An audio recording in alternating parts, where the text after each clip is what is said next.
Hello, interweb. I'm Stephen Lewis. When I'm not doing the radio thing, I like to talk movies, music, sports, and pop culture. And when it comes to pop culture, right now it doesn't get any bigger than Spider-Man No Way Home in theaters. Now, hopefully you've had a chance to see it, because we're going to get spoilerific on this thing. So if you didn't, come back and check this out later. If you did, check out my thoughts and then dive in with some of your own in the comments. But first, like and follow me at Stephen Lewis on the air.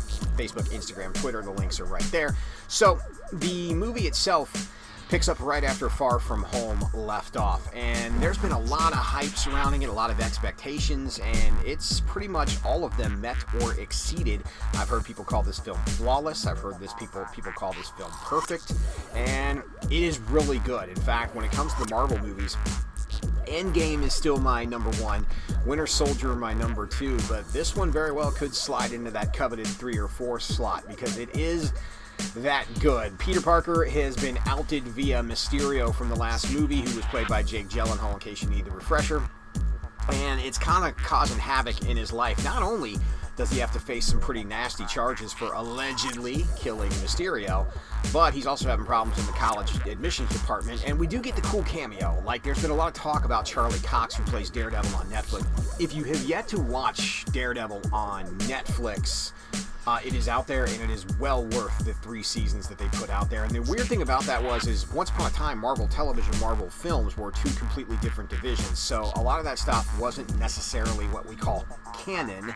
But now Kevin Feige has kind of confirmed, if you don't know who Kevin Feige is, he's the guy who runs the show at Marvel Studios, has confirmed that Daredevil is in the MCU and Charlie Cox is playing him, as evident by the cameo in Spider-Man No Way Home, which was a great cameo because you had to think that if Peter needed a lawyer, using Matt Murdock would be the perfect way to introduce Daredevil into this world. And while we don't get to necessarily see him suit up in the red or the yellow or the black and beat people up, we do get a cool example of his powers when a brick gets thrown through the window and he just kind of reaches out and catches it, and Peter goes, "How did you do that?"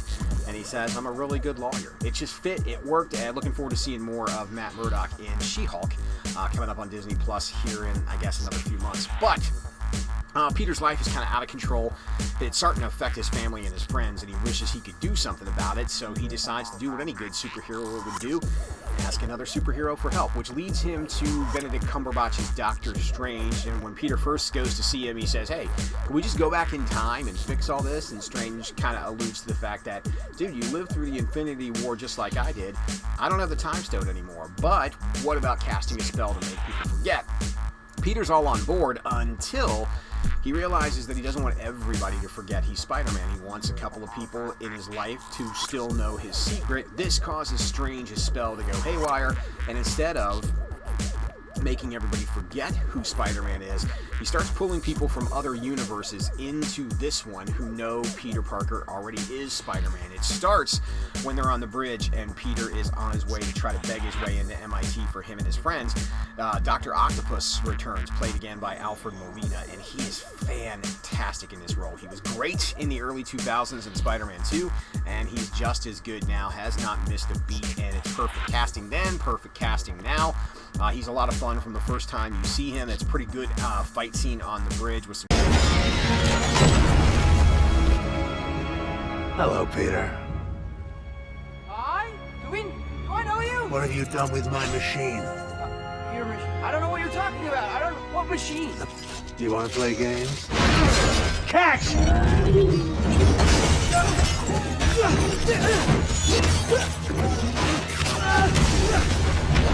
Don't worry, ma'am! I'm coming!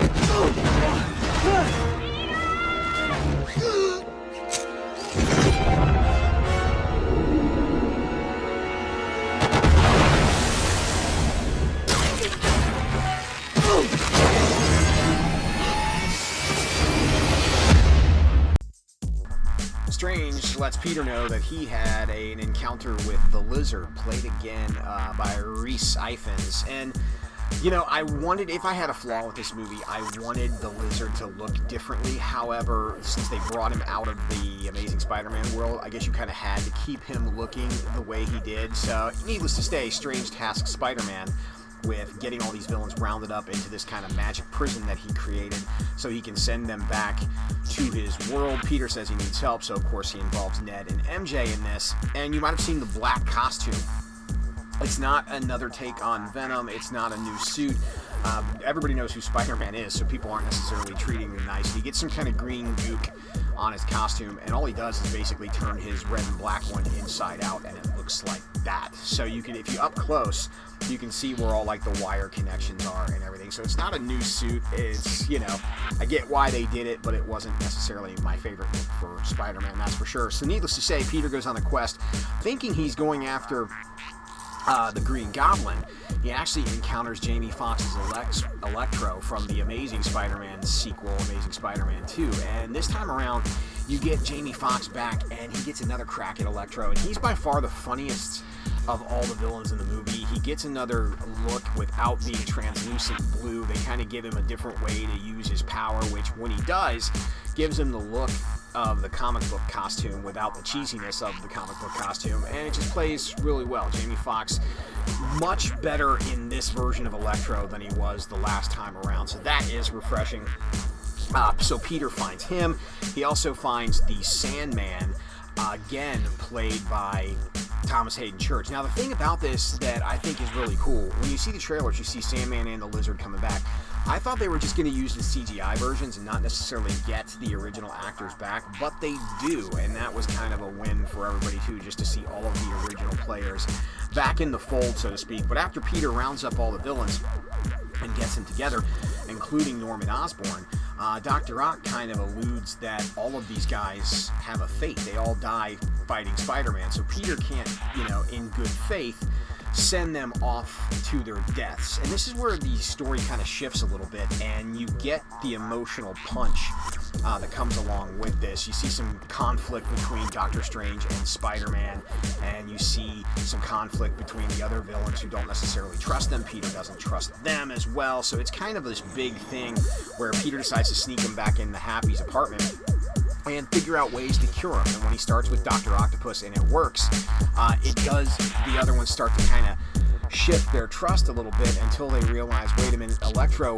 likes the power of this world, sees the arc reactor that Peter's using, and imagines what he could do with it. Sandman's a little unsure, he just wants to get home to his daughter, and Green Goblin, as well, he's batshit crazy and messes it all up to the point where during the battle, it causes Aunt May to pass away, which is truly the emotional gut punch because of things happening.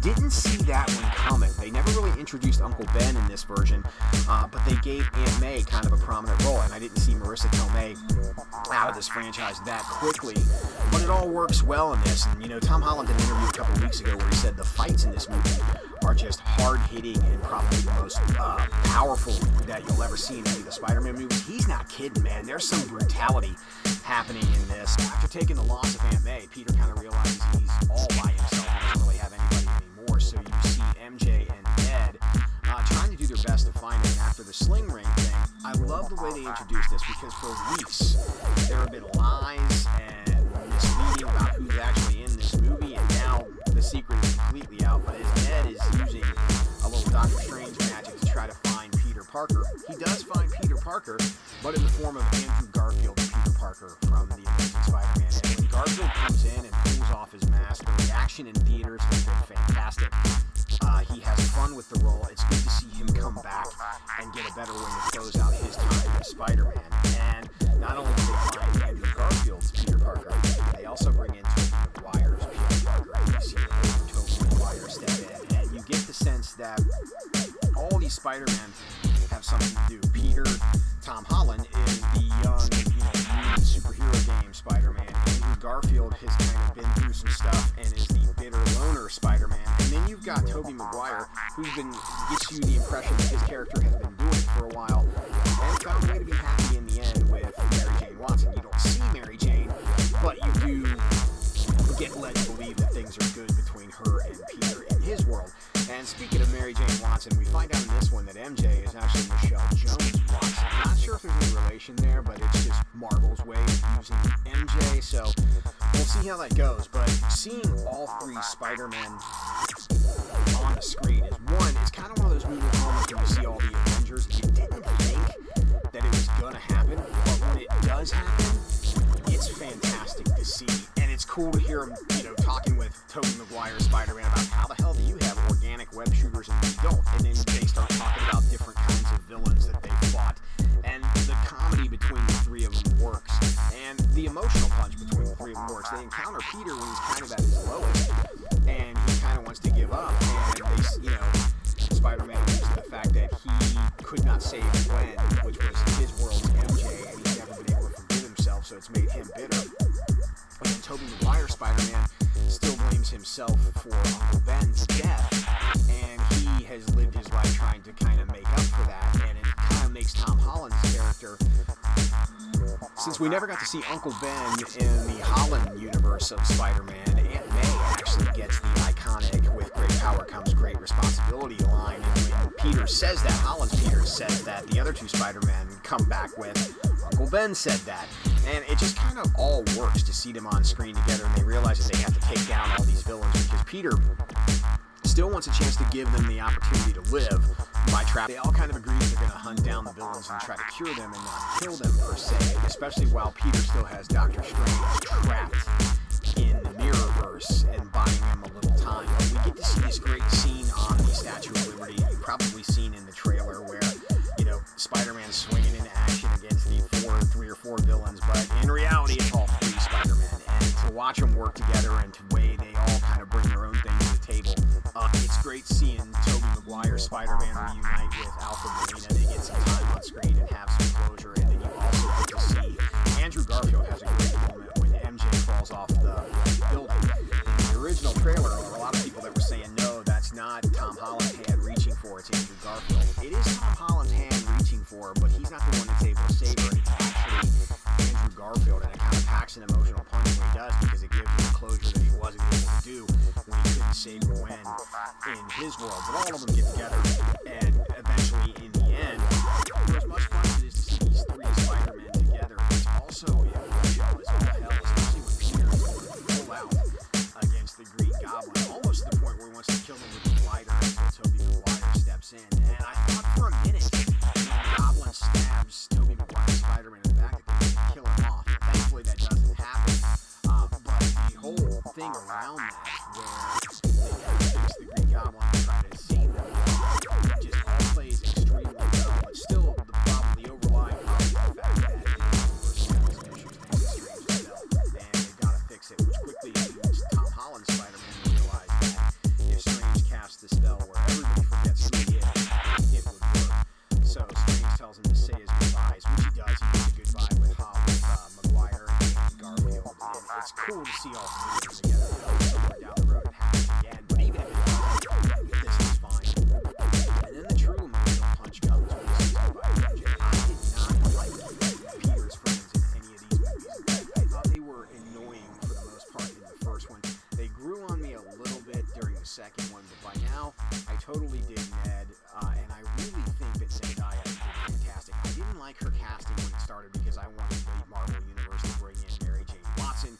They didn't, but Zendaya's MJ works very well, and her and Tom Holland, clearly they're dating in real life, but have amazing chemistry on scene, and the goodbye scene between them is great. But as this all comes to a climatic end, you realize that Peter is completely by himself, and he goes to see Aunt May's grave, and at this point in time, people don't even know that Peter Parker is her nephew, and he sees Happy there, upset because she passed, and he goes, how did you know her? And he says, through Spider-Man. Yeah, me too. And you can tell that they don't know each other, but it's kind of a cool scene. And then when you see Peter deciding he's going to go track down MJ and tell her how he feels, he realizes that without him in it, her life and Ned's life are kind of going back to the right path that they should have been on anyway, and it makes Peter realize that, the hero doesn't always get the girl, so he ends up being completely alone, moves into a one-bedroom efficiency apartment, and when he walks in,